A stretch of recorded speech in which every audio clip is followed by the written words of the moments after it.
Takže čaute všetci, zdravím vás opäť ja, doktor Ľudský. A ako som slúbil, bude nové video s novými dvermi, s pistonovými dvermi, ktoré som vám chcel ukázať, ako ste sa už mohli dopočuť v starom videi. Ak ste ho nepozerali, tak odporúčam pozrieť, lebo je tam dosť veľa dôležitých informácií. A dneska by sme si ukázali takéto sticky pistonové dvere. Zaberajú ako by som to povedal, keď máte kreatív mod, alebo keď hráte takú onu, že proste ako ja, že vám iba takto ukážete, tak není to až tak veľa miesta, ale keď hráte survival, tak je to ako dosť miesta a preto nedoporučujem to až tak veľmi stavať na singleplayery, keď hráte survival, ale keď na to máte suroviny a miesto, nech sa páči, môžete. Takže najprv ukážeme spôsob, akým to funguje. Vstúpim, otvorí sa. Odstúpim, zatvorí sa. Takže takýmto spôsobom to funguje. A čo budeme na to potrebovať? Je to presne redstone torch, nejaký stavebný materiál. Dobre viete, že ja používam toto nové drevo, aké je tu. Ďalej sticky piston, alebo lepkavý piest. Ďalej redstone torch, a to by bolo asi tak všetko. Áno. Takže nie je to až také náročné na suroviny, až na ten lepkavý piest, lebo slimy sa ťažko hľadajú. Takže začneme takto, že položíme na seba položíme na seba 3 bloky. Takto, to musí byť presne takto a 4 bloky ďalej, raz, 2, 3, 4. Až na ten 5. si postavíme ďalší 3 takto. Sem dáme, ako môžete vidieť, alebo sem dáme už ten stavebný materiál, ktorý ste si brali. Tu jeden, tu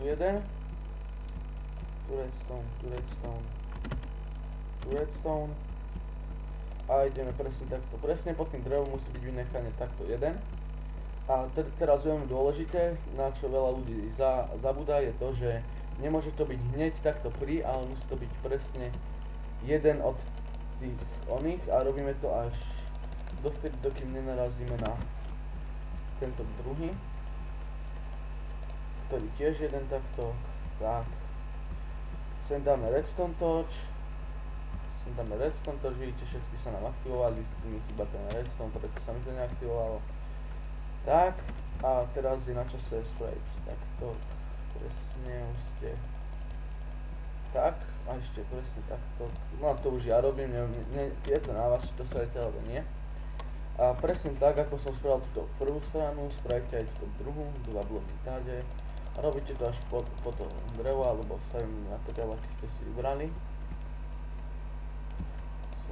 Takto, a tu tiež samozrejme redstone.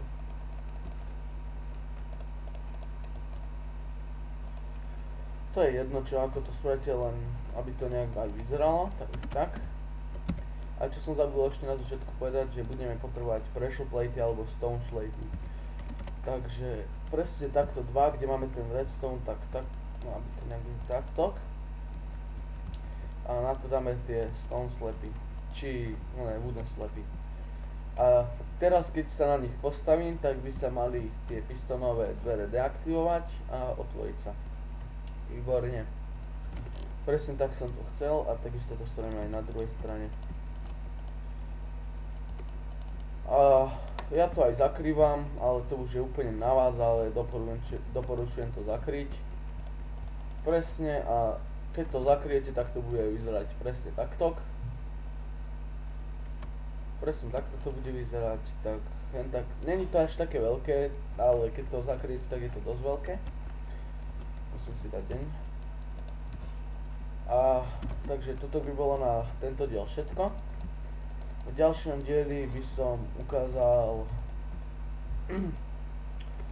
ako sa napríklad ochočuje v 1, 2, 3 verzii rys, alebo ako chcete ho volať, že napríklad ocelot sa má správne volať, ale ja to volám rys, lebo keď ho ochočíte, bude z toho mačka. Takže veľa šťastia a dúfam, že som vám pomohol. Like a odber, ďakujem.